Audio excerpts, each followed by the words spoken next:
Marcus Rivera stood in the back corner of the Whitmore estate's grand ballroom, wearing a jacket he'd borrowed from a thrift store that didn't quite fit his shoulders. He watched his cousins arrive in their expensive cars, their designer clothes catching the afternoon light that streamed through the mansion's towering windows. Nobody had noticed him yet. To them, he was invisible. He had always been invisible to the Whitmore family, the poor relation they pretended didn't exist. Marcus hadn't been invited to family gatherings in over a decade.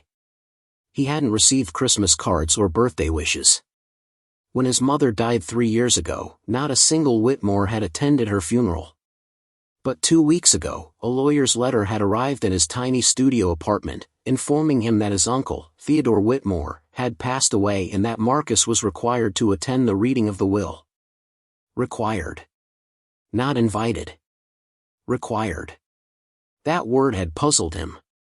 Before we jump back in, tell us where you're tuning in from, and if this story touches you, make sure you're subscribed, because tomorrow, I've saved something extra special for you. The Whitmore mansion looked exactly as Marcus remembered it from his childhood, before everything fell apart. Crystal chandeliers hung from vaulted ceilings. Marble floors stretched in every direction, polished to a mirror shine. Oil paintings of stern-faced Whitmore ancestors lined the walls, their judgmental eyes seeming to follow Marcus as he moved deeper into the ballroom.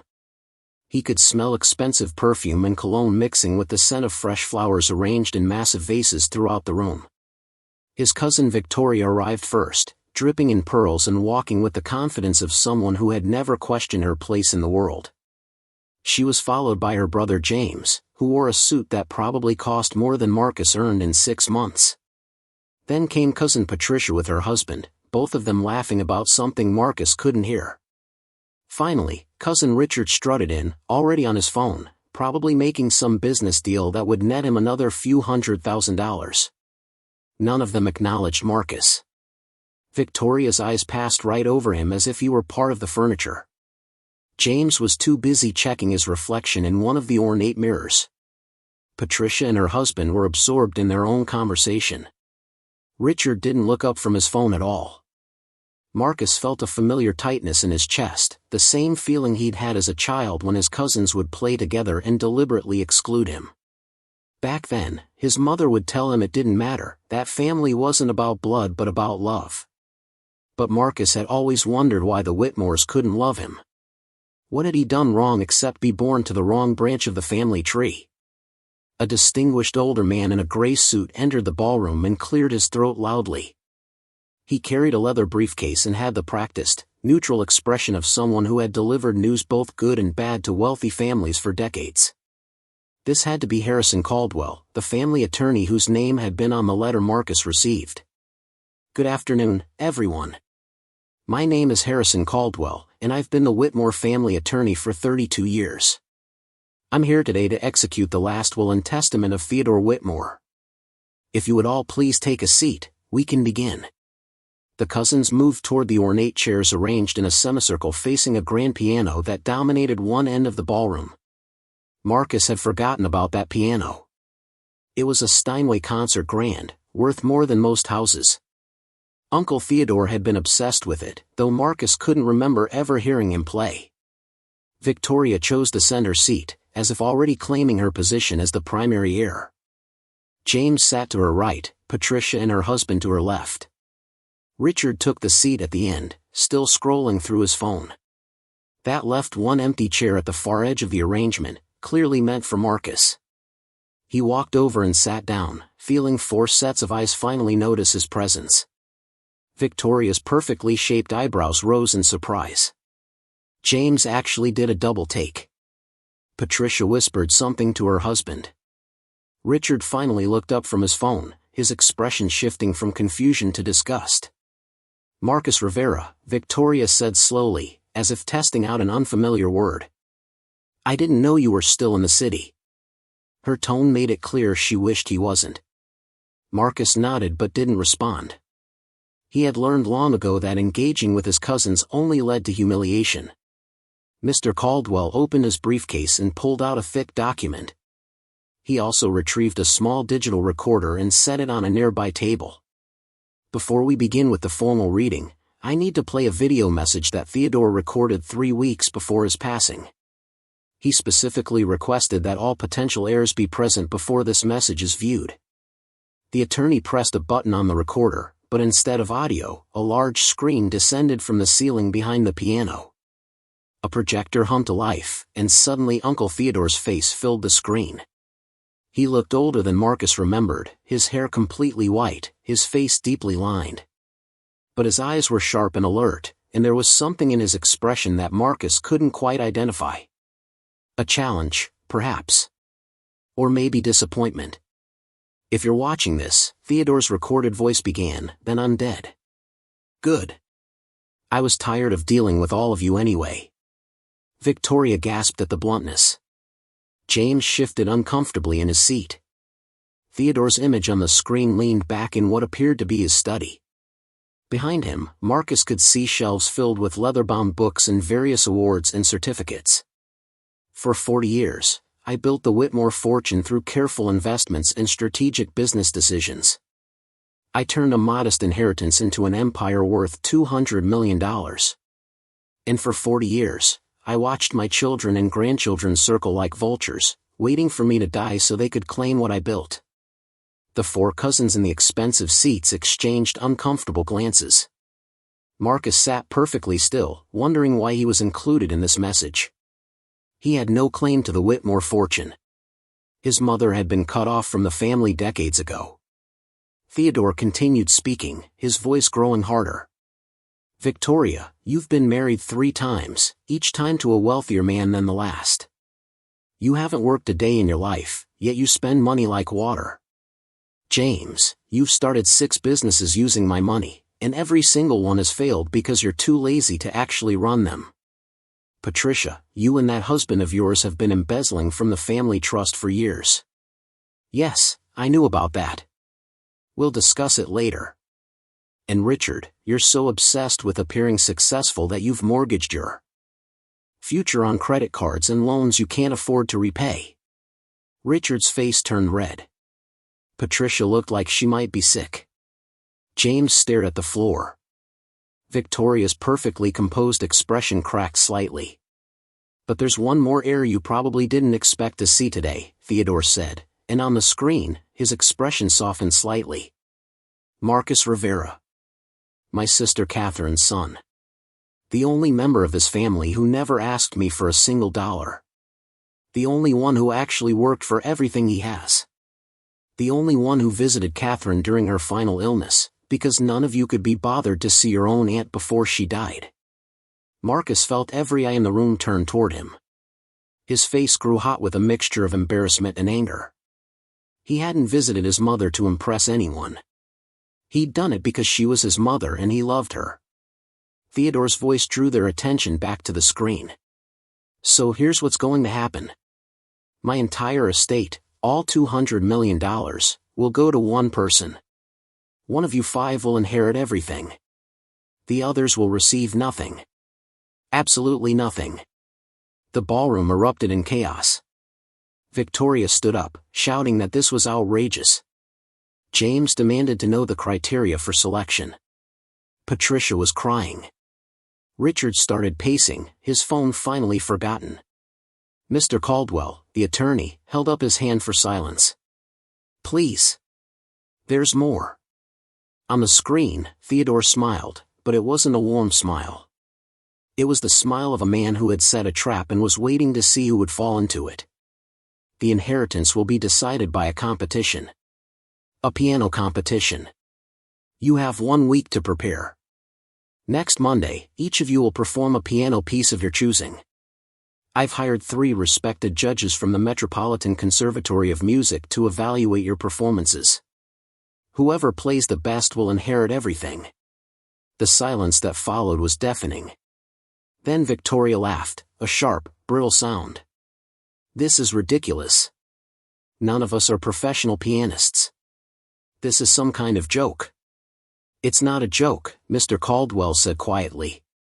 Theodore was quite serious. He believed that his heirs had become too comfortable, too entitled. He wanted to see who among you was willing to actually work for something, to learn something difficult, to prove themselves worthy through effort rather than simply through birth. But we have jobs, Richard protested. We have responsibilities. We can't just drop everything for a week to learn piano. Then you forfeit your claim to the inheritance, Mr. Caldwell replied simply. Those are the terms. You each have 7 days. Next Monday at 3 in the afternoon, you will return to this ballroom and perform.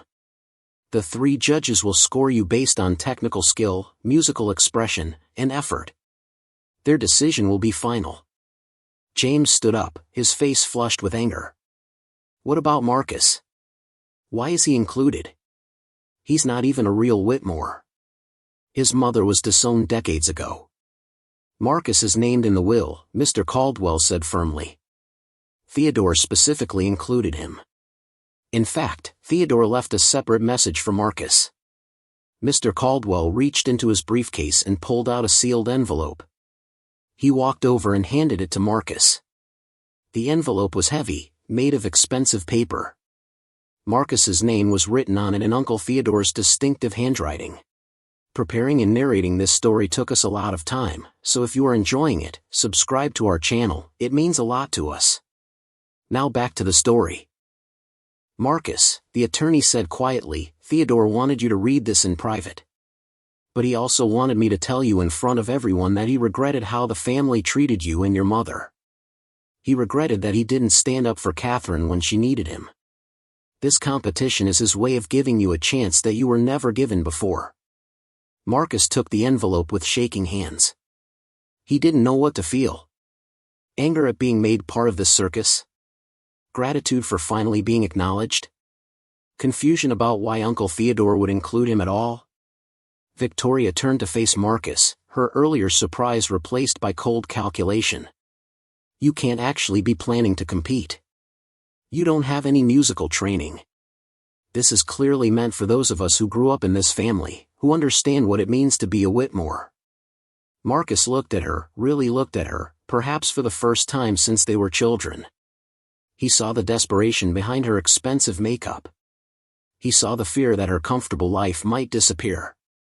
And he realized that for all their wealth and status, his cousins were just as lost as he was. Maybe more so. I don't know if I'm competing, Marcus said quietly. I need to think about it. You need to think about it? James laughed harshly.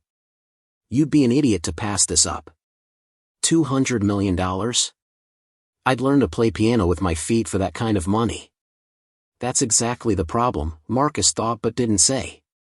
You see the money but not the music. You see the inheritance but not the insult. Uncle Theodore wasn't offering them a gift. He was exposing how little they valued anything that couldn't be bought. The meeting ended in chaos. Victoria immediately got on her phone, probably calling piano teachers across the city. James was arguing with Richard about something. Patricia was still crying, her husband trying to comfort her while simultaneously looking up piano lessons on his phone. Marcus slipped out of the ballroom unnoticed, the way he'd entered.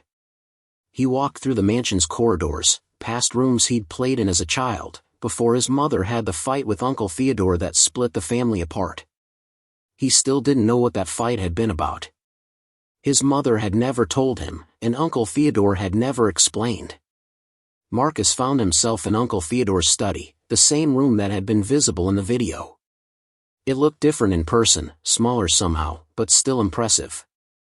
The walls were lined with books, mostly about business and finance, but there was one shelf dedicated to music.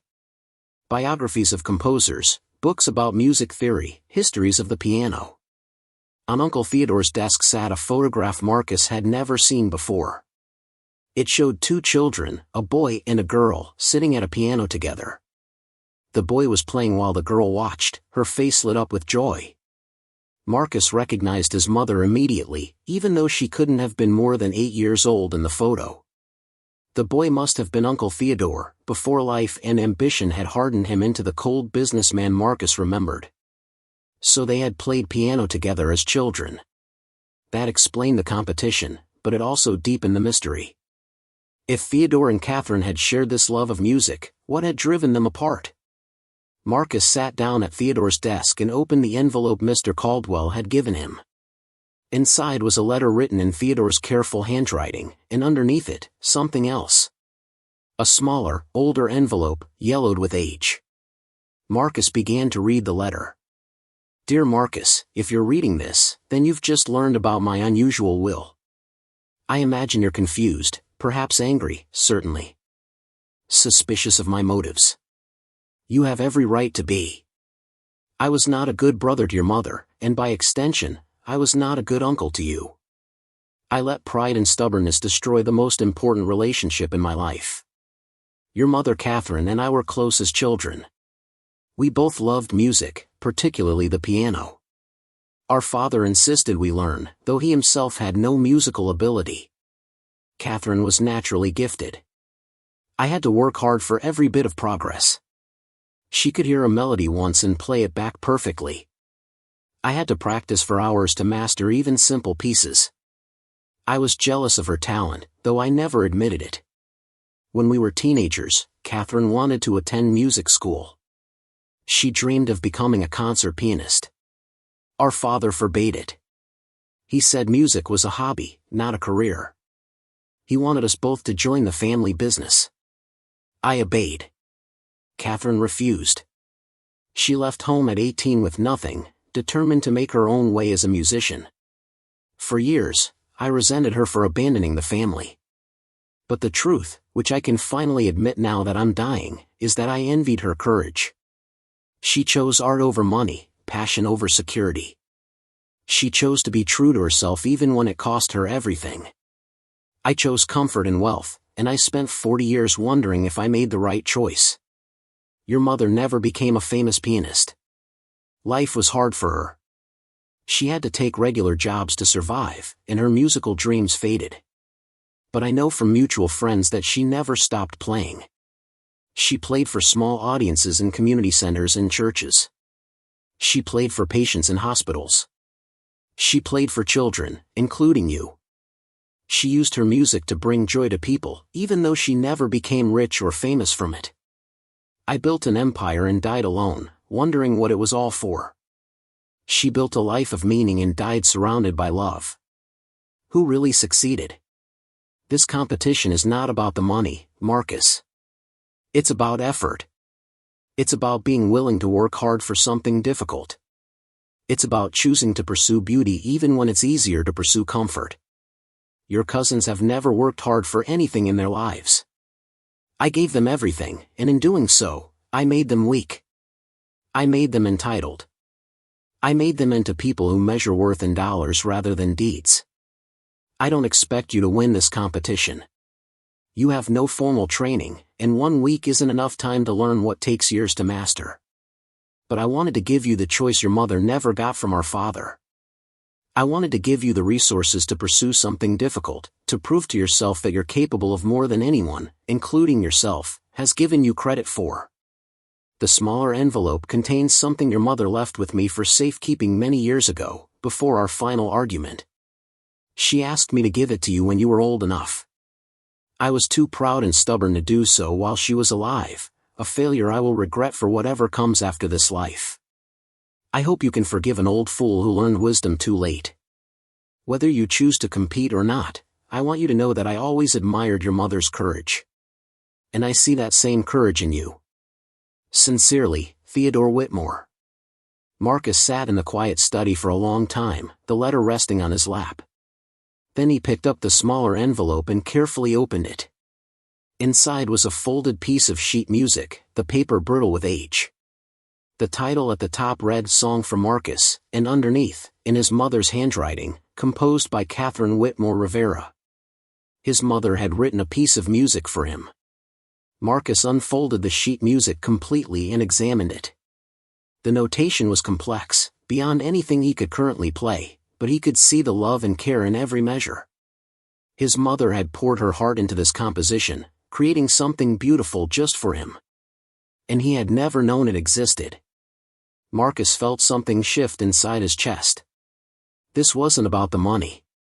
Uncle Theodore was right about that. This was about honoring his mother's memory. This was about proving that the choice she made, to value art over wealth, to choose meaning over comfort, was a choice worth making. This was about learning to play the song his mother had written for him.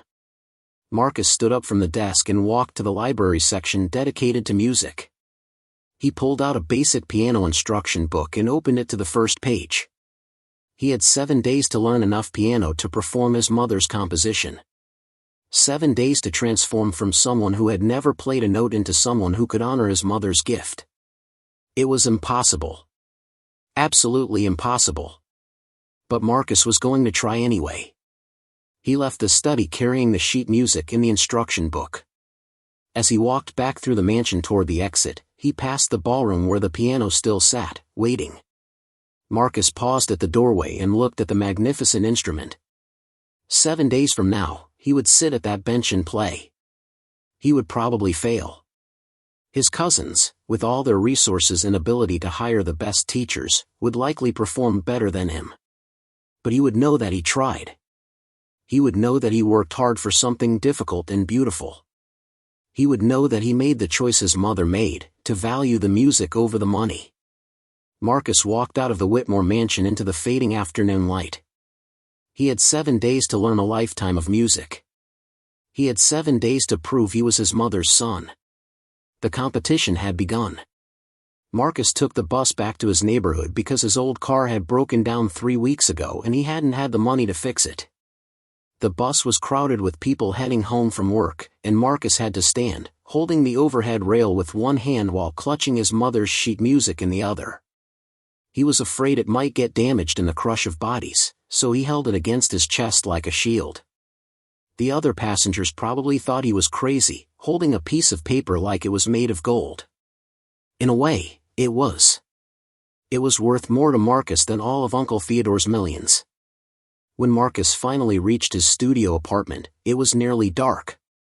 He lived on the 4th floor of a building with a broken elevator, so he climbed the stairs slowly, his legs aching from standing on the bus.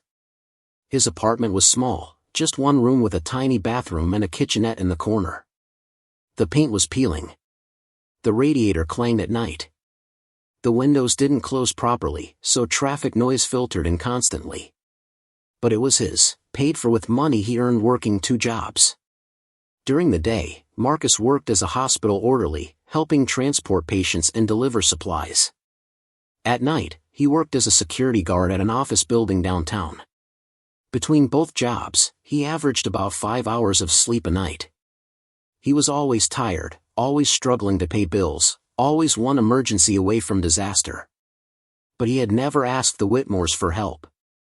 He had never wanted their charity or their judgment. Marcus set his mother's sheet music carefully on the small table that served as both his desk and dining area.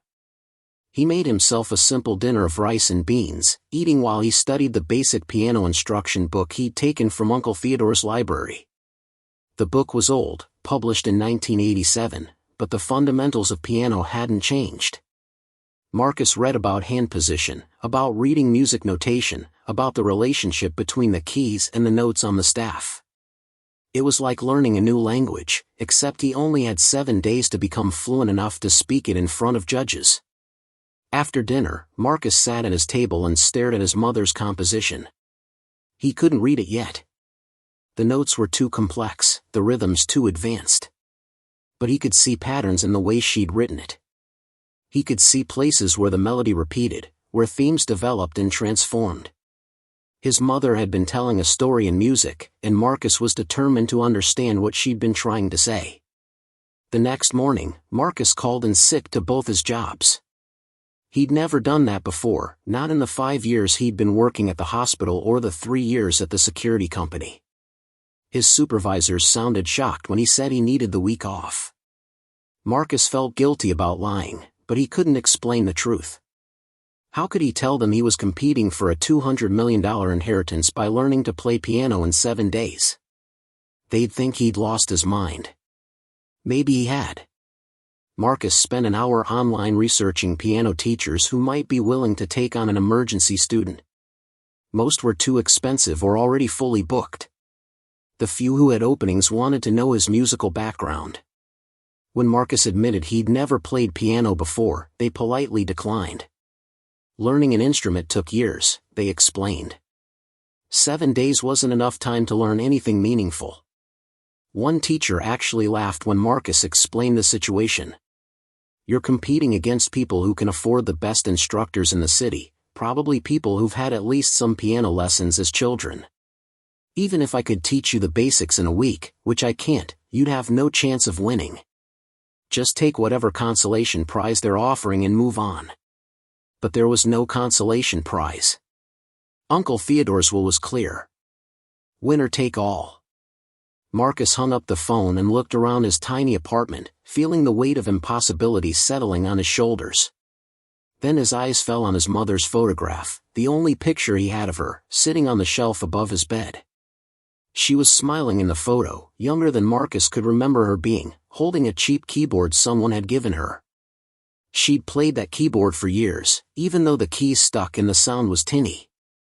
She'd played it because she loved music more than she loved comfort.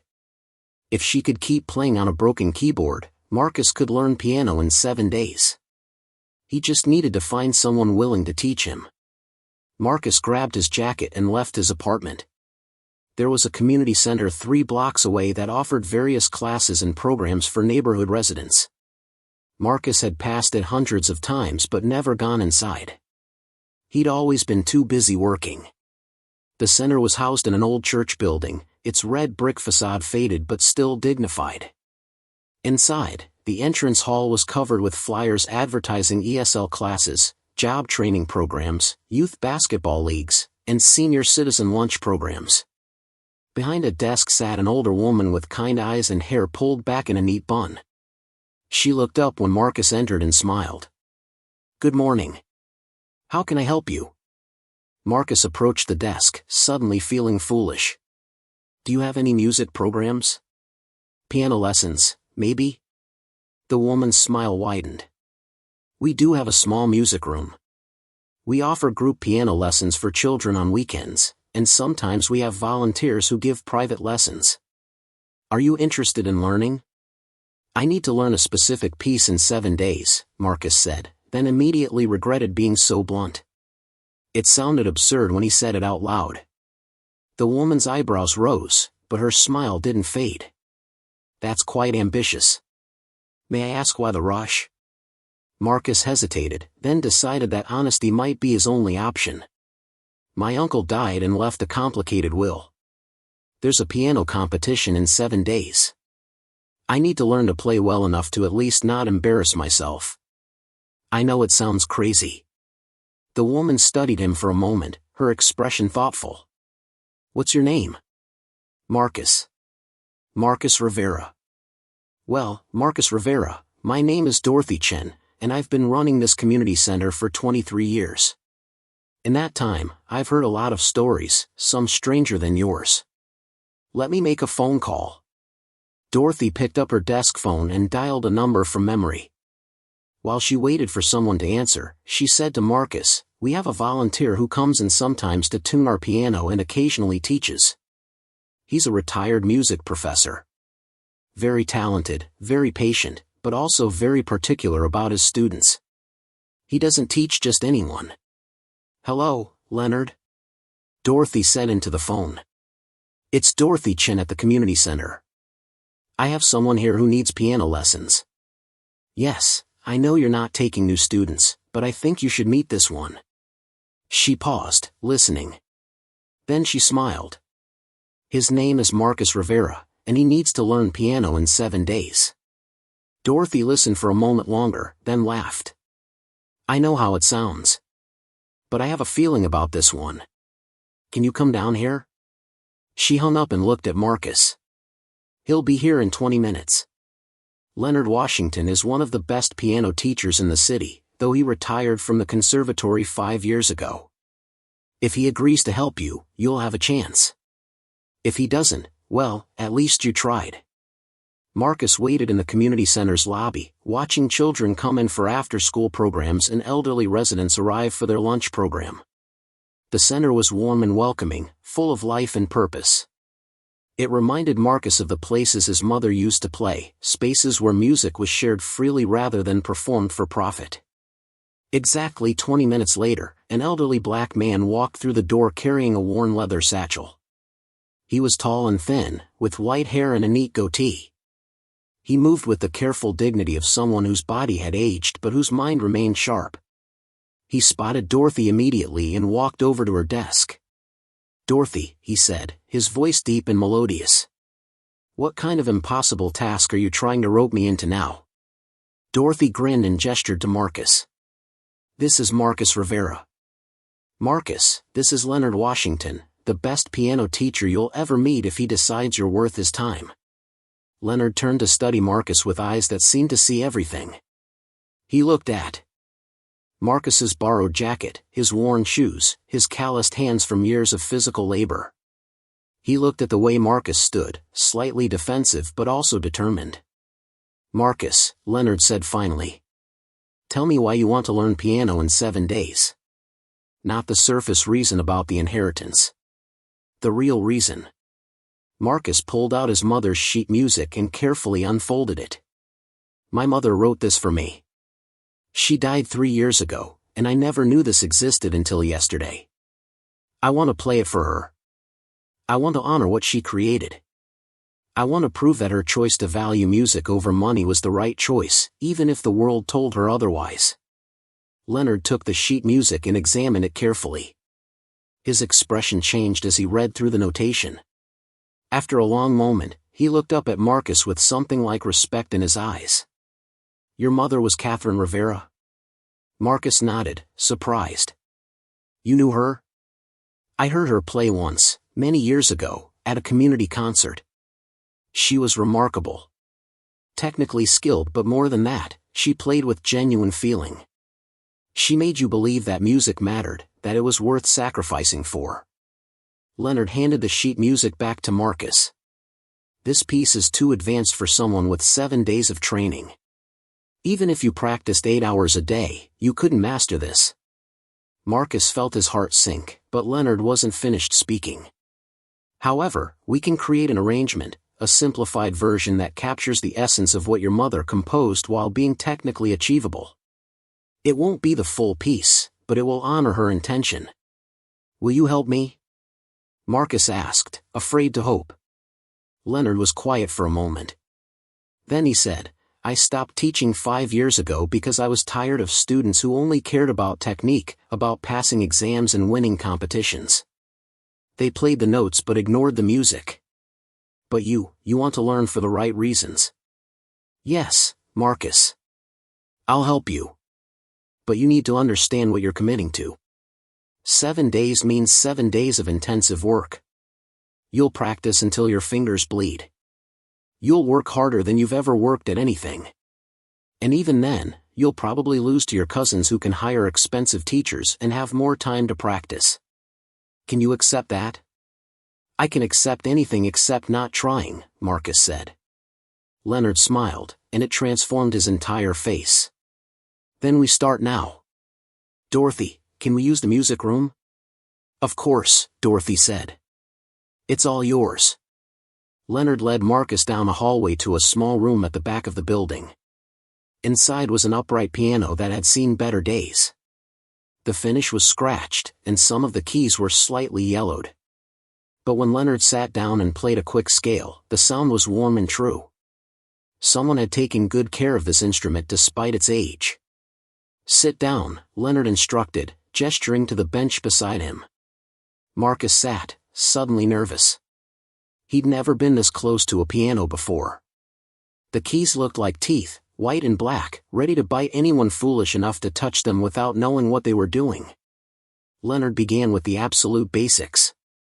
"This is middle C. This is how you curve your fingers. This is how you use your thumb to cross under when playing scales." For the first hour, Marcus didn't play anything that could be called music. He just pressed individual keys, learning their names and positions. Leonard was patient but demanding. When Marcus slouched, Leonard corrected his posture. When Marcus tensed his shoulders, Leonard made him relax. Every detail mattered, every small adjustment brought him closer to being able to actually play. After 2 hours, Marcus's fingers were tired and his back ached from sitting up straight. But he'd learned the C major scale with both hands. It was a small victory, but it felt enormous. Now, Leonard said, I'm going to teach you the most important lesson of piano playing. It's not about the notes. It's about the silence between the notes. Music is about rhythm, about knowing when to play and when to wait. Play that scale again, but this time, listen to the space between each note. Marcus played the scale again, trying to hear what Leonard meant. And suddenly he understood. The silence gave the notes meaning. The pause created anticipation. Music wasn't just sound. It was the relationship between sound and silence. Good, Leonard said, hearing the change in Marcus's playing. You're beginning to understand. They worked through the afternoon, taking short breaks for water and stretching. Leonard showed Marcus basic chords and simple melodies.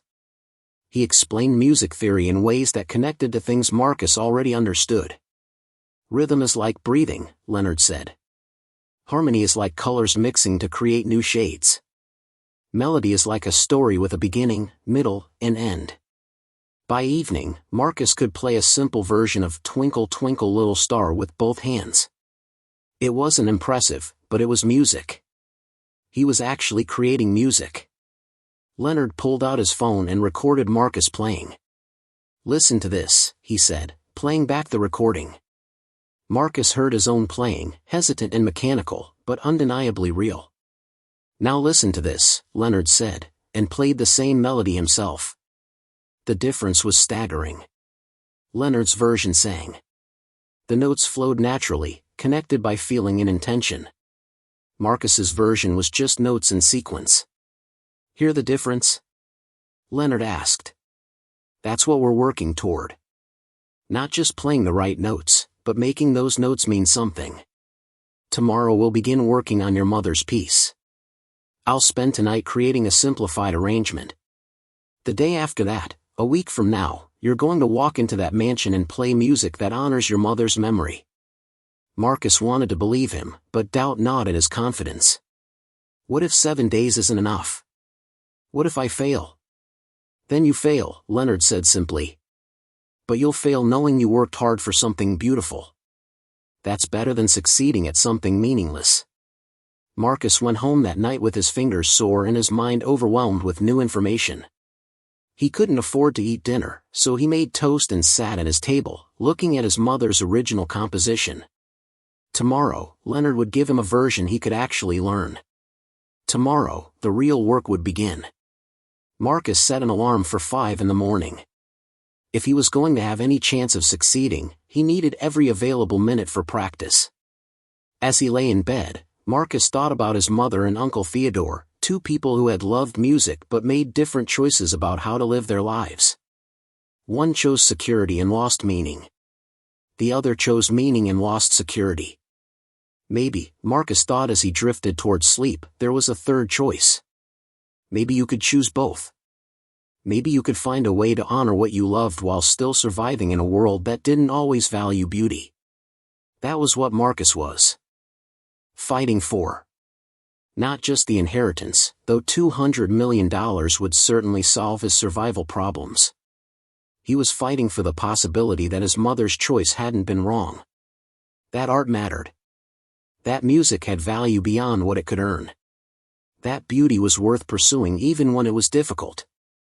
Marcus fell asleep with those thoughts circling in his mind, unaware that his cousins across the city were beginning their own preparations, unaware that the competition would test more than just their piano skills, unaware that Uncle Theodore's challenge would reveal truths about family, worth, and the meaning of success that none of them were prepared to face. The next morning, Marcus arrived at the community center before sunrise. His body protested the early hour after years of irregular sleep schedules, but his mind was alert and focused. Dorothy was already at her desk, a steaming cup of coffee beside her computer. She looked up when Marcus entered and smiled knowingly. Leonard called last night. Said you'd probably be here before dawn. The music room is open. There's fresh coffee in the kitchen if you need it. Marcus thanked her and made his way to the music room. The piano sat waiting in the dim morning light filtering through the small window. Marcus turned on the overhead lights and sat at the bench, placing his hands on the keys the way Leonard had shown him. He played the C major scale slowly, focusing on the curve of his fingers and the weight of each note. It was still mechanical, still hesitant, but slightly better than yesterday. Leonard arrived an hour later carrying his leather satchel and a manila folder. He observed Marcus practicing scales without announcing his presence, watching the younger man's concentration and dedication. After several minutes, Leonard cleared his throat. "You're tensing your wrists again. Keep them loose, flexible. The power comes from your arms and shoulders, not from gripping the keys like they're trying to escape." Marcus adjusted his position and tried again. Leonard nodded approval and sat down beside him on the bench. He opened the manila folder and pulled out several pages of sheet music. Marcus recognized his mother's composition, but it had been transformed. The complex passages were simplified, the dense harmonies thinned out, but the essential melody remained intact. "This is what we're going to work on for the next 6 days. I've kept your mother's main themes and emotional arc, but reduced the technical demands to something achievable. You'll still need to work harder than you've ever worked, but it's possible now." Leonard pointed to the first measure. "We'll learn this in sections. For measures at a time, hands separate first, then hands together. Once you can play each section smoothly, we'll begin connecting them. By day 5, you should be able to play through the entire piece, even if not perfectly. Day 6 is for refinement. Day 7 is for building confidence." They started with the opening phrase, just 4 measures. Leonard played it first, his fingers moving across the keys with casual expertise. The melody was simple but haunting, a descending line that suggested sadness but also acceptance. Marcus tried to copy what he'd seen, but his fingers stumbled over the transition between the second and third measures. "Again," Leonard said. And again. And again. For 3 hours, Marcus played those same 4 measures. His fingers began to remember the pattern, the muscle memory slowly forming. Leonard corrected his fingering, his timing, his dynamics. When Marcus played too loudly, Leonard made him softer. When he rushed through a phrase, Leonard made him slow down and feel each beat. Music is not a race to the finish line. You're not trying to get through the notes as quickly as possible. You're trying to communicate feeling. Every note is a word in a sentence. If you rush the words, the meaning gets lost. By lunchtime, Marcus could play the opening phrase smoothly with his right hand. His left hand was still struggling with the accompanying chords, but Leonard seemed satisfied with the progress. They took a break, and Dorothy brought them sandwiches from the community center's lunch program. Marcus realized he hadn't eaten breakfast and was suddenly ravenous. "How are your cousins preparing?" Leonard asked casually as they ate. Marcus shrugged. "I have no idea. Probably hiring the best teachers money can buy. Taking time off work to practice full days. Maybe they already know how to play from childhood lessons I never got." Leonard was quiet for a moment, chewing thoughtfully. "Let me tell you something about piano competitions. Technical perfection is not what wins. Judges can hear when someone is just executing notes correctly versus when someone is actually making music. Your cousins might play more difficult pieces with fewer mistakes, but if they're only playing to win money, the judges will hear that emptiness. But they're still going to be better than me. Probably. But better doesn't always mean more meaningful. Your goal isn't to play better than them. Your goal is to honor your mother's composition and show the judges why this music matters to you. If you can do that, you've already succeeded, regardless of who inherits the money." They returned to practicing. Marcus worked on the left-hand accompaniment while Leonard played the right-hand melody. Then they switched, Leonard playing the bass line while Marcus attempted the melody. Slowly, painfully, the 2 hands began to coordinate. By evening, Marcus could play the opening section with both hands together, though it required intense concentration and he still made frequent mistakes. "That's enough for today. Your brain needs rest to consolidate what you've learned. Go home, eat a proper meal, get real sleep. Tomorrow we tackle the next section. Marcus walked home through the darkening streets, his fingers absently moving through the patterns he'd learned. People on the bus probably thought he was having some kind of episode, his hands dancing in the air as if playing an invisible piano. But Marcus didn't care. The music was becoming part of him, sinking into his muscles and bones. Back in his apartment, Marcus discovered he had a voicemail. It was from his supervisor at the hospital, asking if everything was okay and when he'd be back to work. Marcus called back and left a message explaining that he had a family emergency and needed the full week off. He hated lying, but how could he explain the truth? His supervisor would think he'd lost his mind. Marcus heated up a can of soup for dinner and sat at his table, looking at his mother's photograph. He wondered what she would think of this situation. Would she want him to compete for Uncle Theodore's money?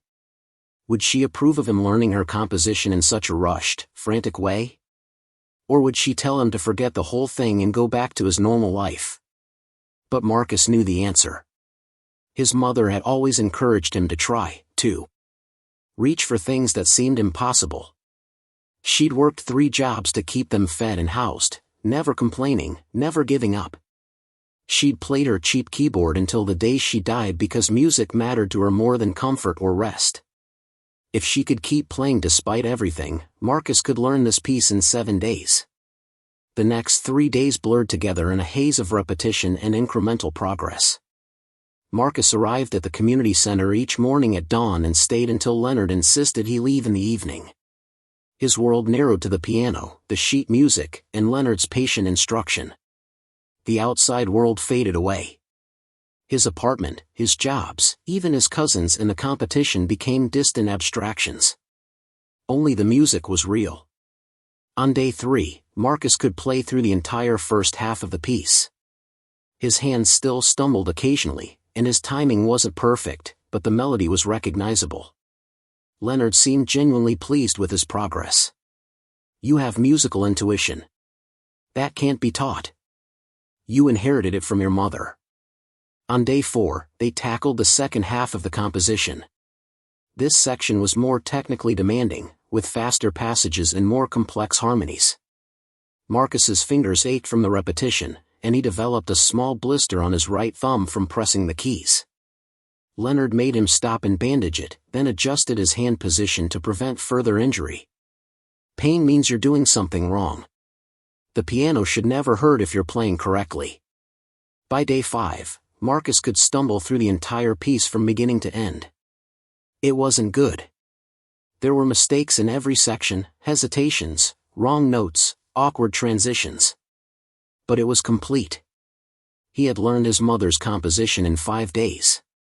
Leonard sat beside him after that first complete run-through, his expression thoughtful.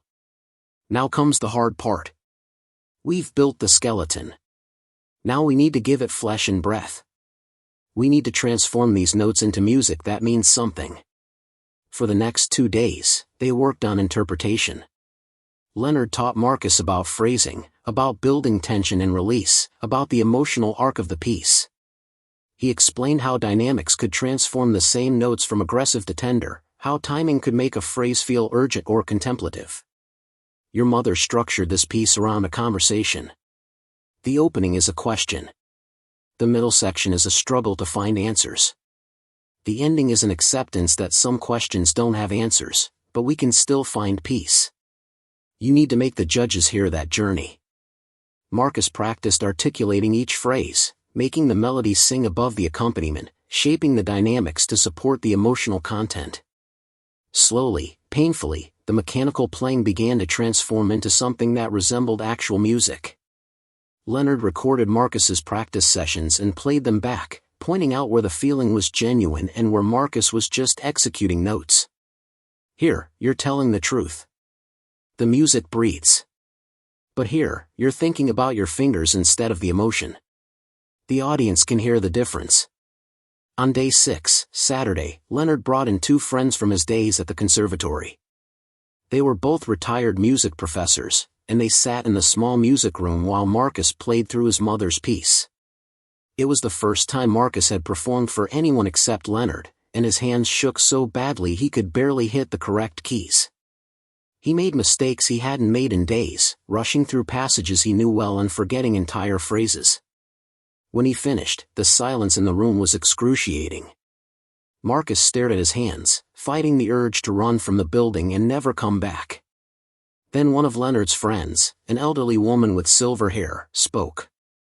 "Young man, that was the most heartfelt piano playing I've heard in years. Technically, you have a long way to go. You're making mistakes that a first-year student shouldn't make. But you're playing with genuine emotion, with real understanding of what the music is trying to express. That's rare and precious." The other friend, a heavy-set man with kind eyes, nodded agreement. "Leonard has told us your story. What you're attempting is foolish and probably impossible. But it's also brave and beautiful. Keep working. You might surprise yourself." After his friends left, Leonard made Marcus play the piece 3 more times. With each repetition, Marcus's confidence grew slightly. His hands stopped shaking. His breathing steadied. The music began to flow more naturally. Tomorrow is the competition. Tonight, you need to rest. Don't practice. Don't even think about the piano. Watch a movie, take a walk, do anything that relaxes you. Your body and mind need recovery time. But Marcus couldn't follow that advice. He went home and sat at his table, playing through the piece in his mind, his fingers moving silently through the patterns. He imagined sitting at the grand piano in Uncle Theodore's ballroom. He imagined his cousins watching with skeptical expressions. He imagined the judges with their scoring sheets and critical ears. The anxiety was overwhelming. Marcus barely slept that night, his mind racing with everything that could go wrong. What if his hands shook too badly to play? What if he forgot the entire piece? What if the judges laughed at his amateur attempt? What if his cousins were right and he didn't belong there? But underneath the anxiety was something else. A quiet determination that surprised Marcus with its strength. He had worked harder this week than he'd ever worked at anything. He had learned something difficult and beautiful. He had connected with his mother's memory in a way that transcended words. Whatever happened tomorrow, that achievement was real. No one could take it away from him. Sunday morning arrived gray and cold. Marcus dressed in the best clothes he owned, which were still obviously cheap compared to what his cousins would wear. He looked at himself in the small bathroom mirror and barely recognized the person staring back. 7 days ago, he'd been a tired hospital orderly with no prospects and no hope. Now he was someone who could play piano, someone who had learned to create beauty with his hands. Leonard met Marcus at the community center. He'd offered to drive Marcus to the Whitmore estate, knowing that Marcus's nervousness would only be amplified by taking the bus. During the drive, Leonard talked about his own experiences with performance anxiety, how even after decades of playing, he still got nervous before concerts.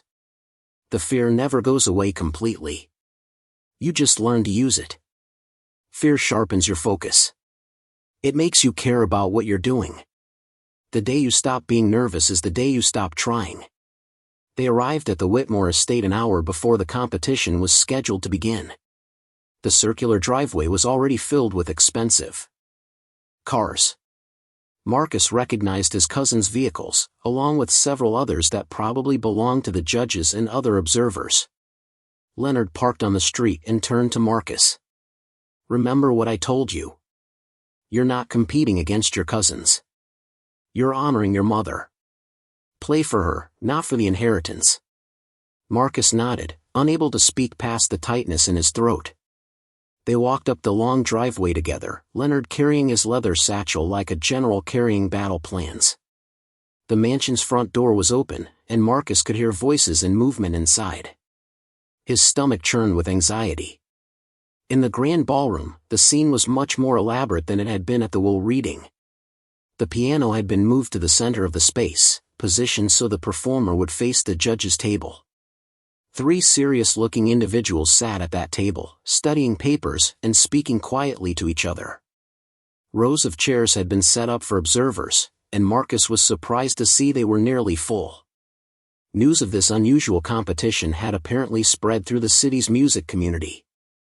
Marcus's cousins were clustered together near the far wall, all dressed in expensive clothes and projecting an air of confidence. Victoria wore a designer dress that probably cost more than Marcus earned in 3 months.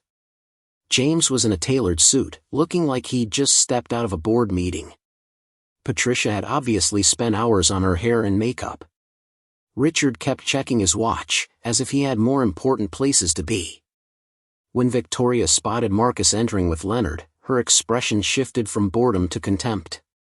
She whispered something to James, who turned to stare at Marcus with undisguised disdain. Patricia actually laughed, the sound carrying across the ballroom. Richard didn't even acknowledge Marcus's presence, continuing his conversation on his phone. Mr. Caldwell, the family attorney, stood near the judge's table. He noticed Marcus and walked over, his expression neutral but not unfriendly. "Mr. Rivera, glad you could make it. I wasn't certain you'd actually compete." He glanced at Leonard.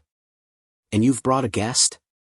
"This is my teacher, Leonard Washington," Marcus said, his voice stronger than he felt. "He's been helping me prepare this week." Mr. Caldwell nodded respectfully to Leonard. "The competition will begin in 15 minutes.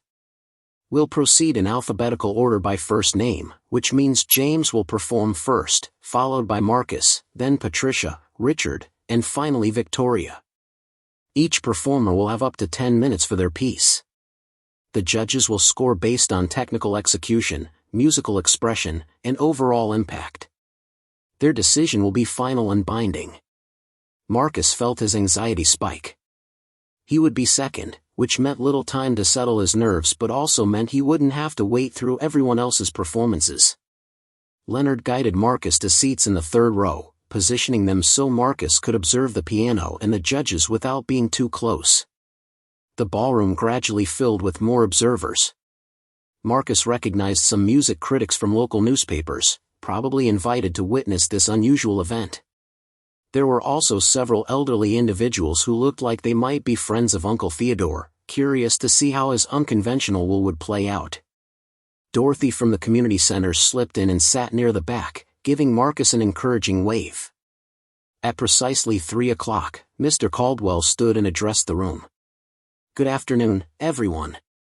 Thank you for attending this unusual but important event. As executor of Theodore Whitmore's estate, I'm here to oversee the competition that will determine the inheritance of his entire fortune. Our judges today are Professor Margaret Chin from the Metropolitan Conservatory, Dr. Robert Jameson from the City University Music Department, and Ms. Sarah Park, principal pianist with the City Symphony Orchestra. They have agreed to evaluate each performance based on the criteria Mr. Whitmore specified in his will." Mr. Caldwell gestured to James. "Our first performer will be James Whitmore. Please take your position at the piano." James stood and walked to the piano with exaggerated confidence. He'd clearly spent time preparing for this moment, not just musically but theatrically. He adjusted the bench precisely, cracked his knuckles loudly, and arranged himself like a concert soloist preparing for Carnegie Hall. Several people in the audience shifted uncomfortably at the display. James placed his hands on the keys and began to play. Marcus immediately recognized the piece as a Chopin nocturne, one of the composer's more famous works. James's playing was technically competent. He hit the correct notes, maintained a steady tempo, and executed the ornamentations adequately. But there was no feeling in his performance. The music was mechanical, lifeless. James was playing notes on a page, not expressing emotion or telling a story. Leonard leaned over and whispered to Marcus. "He's hired a good teacher, but he hasn't put in the time. This sounds like someone who crammed a difficult piece in a week without understanding what it means." James finished his performance and stood, bowing deeply as if expecting thunderous applause. The audience clapped politely. The judges wrote notes on their scoring sheets, their expressions revealing nothing. James returned to his seat near his cousins, looking satisfied with himself. Victoria leaned over to congratulate him, though Marcus noticed her smile seemed forced. "Our next performer is Marcus Rivera," Mr. Caldwell announced. Marcus felt Leonard's hand on his shoulder, a brief squeeze of encouragement. Then he was standing, walking toward the piano on legs that felt disconnected from his body. The ballroom seemed enormous suddenly, the distance to the piano stretching impossibly far. Marcus could feel every eye in the room watching him, judging him before he'd played a single note. He reached the piano and sat on the bench. The seat was different from the community center's piano bench, higher and firmer. Marcus adjusted his position, remembering Leonard's instructions about posture and arm angle. He looked down at the keys of the magnificent Steinway grand piano, so different from the old upright he'd been practicing on all week. Marcus placed his hands on the keys and felt the smooth, responsive action. This piano was extraordinary, perfectly maintained, capable of producing sounds he'd never been able to create on the community center instrument. For a moment, Marcus wondered if the different piano would throw off everything he'd learned. Then he closed his eyes and thought about his mother. He remembered her playing her cheap keyboard in their small apartment, making beautiful music despite the limitations of her instrument. He remembered her telling him that music wasn't about the equipment or the setting, it was about what you brought to it. With your heart. Marcus took a deep breath and began to play. The opening notes of his mother's composition filled the ballroom, soft and questioning. Marcus focused on what Leonard had taught him about phrasing, letting each note breathe before moving to the next. His hands remembered the patterns they'd repeated thousands of times over the past week. The muscle memory took over, freeing his mind to focus on the emotion behind the music. The melody developed, moving from questioning to searching. Marcus felt the audience's attention shift from skeptical observation to genuine listening. He poured his grief over his mother's death into the minor key passages. He expressed his anger at the years of family rejection through the heavier chords. He channeled his hope for reconciliation into the gradual modulation toward a major key. Marcus made mistakes. His fingers stumbled in the technically difficult middle section. He played one passage slightly too fast, letting nerves override his training. In another section, he hit a wrong note and had to quickly recover. But through all the imperfections, the emotional truth of the music remained clear. This wasn't just a performance. This was a son speaking to his dead mother through the language she'd taught him. As Marcus approached the final section, the acceptance and peace that concluded the piece, he felt tears forming in his eyes. He blinked them away, not wanting his vision to blur during these crucial final measures. The melody resolved into a gentle cadence, the questions from the opening finally finding rest if not answers. Marcus played the last chord softly, letting it fade naturally rather than cutting it off abruptly. The silence that followed was profound. Marcus kept his hands on the keys, afraid to move, afraid to break whatever spell the music had created. Then someone in the audience began to clap. Not the polite, obligatory applause James had received, but genuine appreciation. Others joined in, and soon the entire ballroom was applauding. Marcus looked up and saw Leonard standing, his face showing pride and emotion. Dorothy was clapping enthusiastically. Even some of the music critics were nodding approval.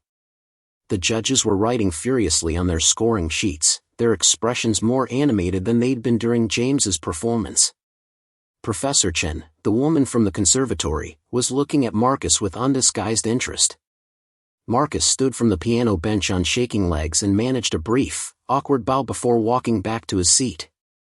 His hands were trembling, and he felt simultaneously exhausted and exhilarated. Leonard gripped his shoulder as he sat down. That was beautiful. You honored your mother and the music. Whatever happens now, you've already succeeded. Patricia performed next, playing a simplified version of a Mozart sonata. Her performance was adequate but unremarkable. She'd clearly had some piano lessons as a child, but decades without practice had left her technique rusty and uncertain. She made it through her piece without major mistakes, but there was no artistry in her playing, no sense that the music meant anything to her beyond a means to an inheritance. Richard followed, attempting an ambitious Liszt etude that was clearly beyond his abilities. He crashed through difficult passages, hitting wrong notes and losing his place repeatedly. By the middle of his performance, Richard was visibly frustrated, his face red with embarrassment. he finished the piece more out of stubborn determination than musical sense. The applause afterward was minimal and sympathetic. Finally, Victoria took her position at the piano. She'd chosen a Debussy prelude, a smart selection that favored atmosphere over technical fireworks. Victoria's playing was the most polished of all the cousins. She'd obviously spent significant money on a top-tier instructor, and she had some natural musicality that the others lacked. But there was a coldness to her interpretation, a calculated quality that undermined the impressionistic beauty Debussy had intended. She played correctly, but without warmth or genuine feeling. When all 5 performances were complete, Mr. Caldwell stood and addressed the room. The judges will now deliberate. Please remain seated while they discuss their evaluations. The 3 judges moved to a corner of the ballroom, speaking quietly and comparing their scoring sheets. Marcus watched them anxiously, trying to read meaning in their gestures and expressions. Professor Chen seemed to be arguing for something, her hands moving expressively as she made her point.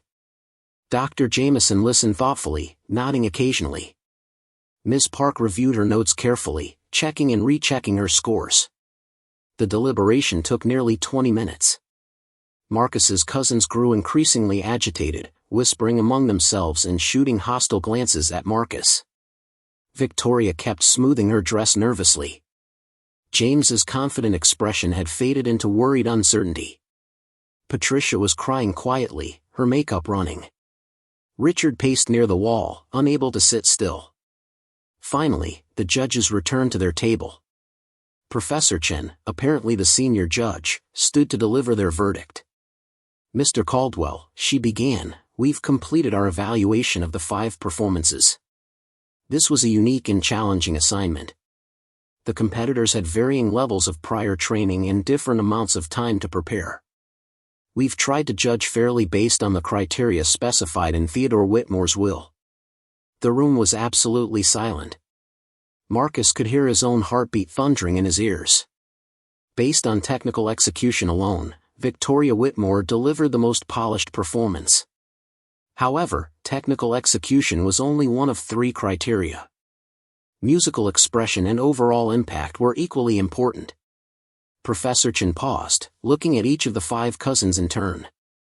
The performer who best embodied all 3 criteria, who demonstrated not just technical ability but genuine musical understanding and emotional authenticity, was Marcus Rivera. The ballroom erupted in noise. Victoria stood up, shouting that this was impossible, that Marcus barely knew how to play. James was yelling about favoritism and corruption. Patricia had collapsed in her chair, sobbing openly. Richard was on his phone, probably already calling lawyers. Mr. Caldwell raised his hand for silence, his voice cutting through the chaos. The judge's decision is final. According to Theodore Whitmore's will, Marcus Rivera is now the sole heir to the entire estate, valued at approximately $200 million. Marcus sat frozen, unable to process what he'd just heard. $200 million. The entire inheritance. He'd actually won. Leonard was shaking his shoulder, saying something Marcus couldn't hear through the ringing in his ears. Dorothy was making her way through the crowd toward him, her face beaming. The music critics were already typing on their phones, probably filing stories about this remarkable upset. Victoria stormed over to the judge's table, her composure completely shattered. This is absurd. He's barely played piano for a week. I've been taking lessons for months. How can you possibly say he was better? Professor Chen met Victoria's anger with calm dignity. Ms. Whitmore, your technical execution was indeed superior to Mr. Rivera's. But music is not just about hitting the correct notes. It's about communication, about expressing genuine emotion and connecting with listeners. Your performance was cold and calculated. Mr. Rivera's performance, despite its technical flaws, moved this entire room. That's what music is supposed to do. This is a joke, James said, joining his sister. Uncle Theodore designed this to humiliate us, to give everything to his charity case nephew out of spite. Dr. Jameson, the second judge, spoke up. Actually, we didn't know anything about your family dynamics when we evaluated the performances. We judged purely on what we heard. And what we heard from Mr. Rivera was something rare and precious in today's world. Authentic musical expression from someone who plays because the music matters to him, not because of what he might gain from it. Ms. Park, the symphony pianist, added, "I've performed with technically perfect musicians who leave audiences cold. And I've heard amateur players who can barely manage simple pieces but who create moments of genuine beauty." Mr. Rivera falls into the latter category. What he played today was art, not just execution. Mr. Caldwell cleared his throat, drawing attention back to the official business. "Mr. Rivera, if you'll come with me, we need to sign some paperwork to formalize the transfer of assets. The estate includes the mansion, various investment portfolios, real estate holdings, and liquid assets. You'll need to meet with financial advisors and attorneys to manage everything properly." Marcus finally found his voice. "I don't understand. I made so many mistakes. How could I have one?" "You won because you told the truth," Leonard said quietly.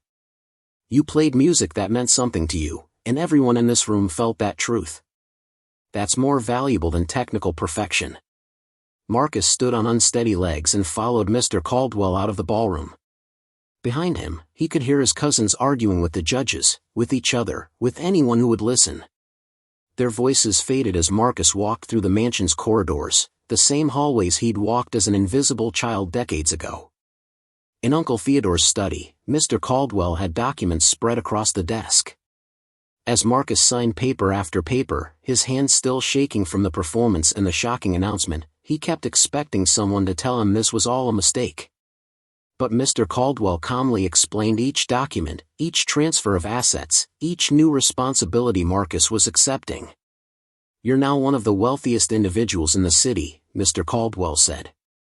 "I've been managing Theodore's affairs for 3 decades, and I'm prepared to continue in that role if you wish. Or you can hire your own team. Either way, you'll need guidance navigating this new world." Marcus looked around the study, at the books and photographs and memories of a man who had died wealthy but alone. "I need some time to think about all of this." "Is that possible?" "Of course. The mansion is yours now.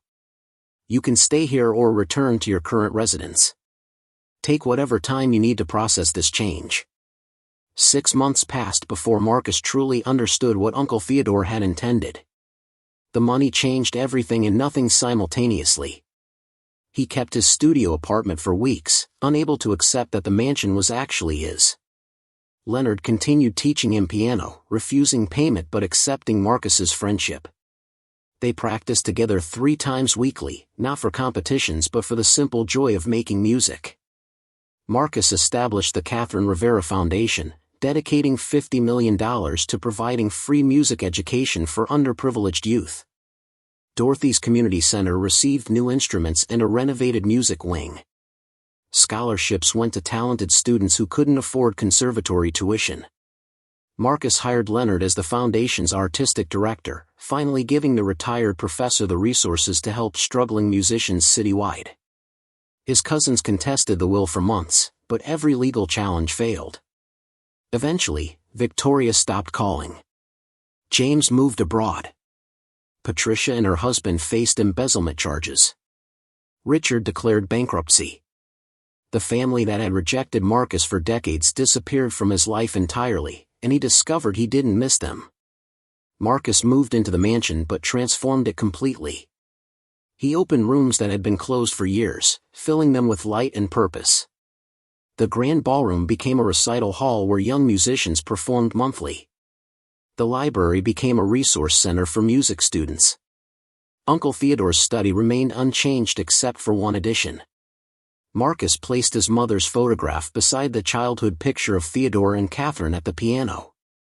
Every evening, Marcus played his mother's composition on the Steinway Grand. His technique improved steadily, but he never forgot Leonard's essential lesson. Music wasn't about perfection. It was about truth, connection, and honoring those who taught us to hear beauty in a world that often valued only noise. Up next, you've got 2 more standout stories right on your screen. If this one hit the mark, you won't want to pass these up. Just click and check them out.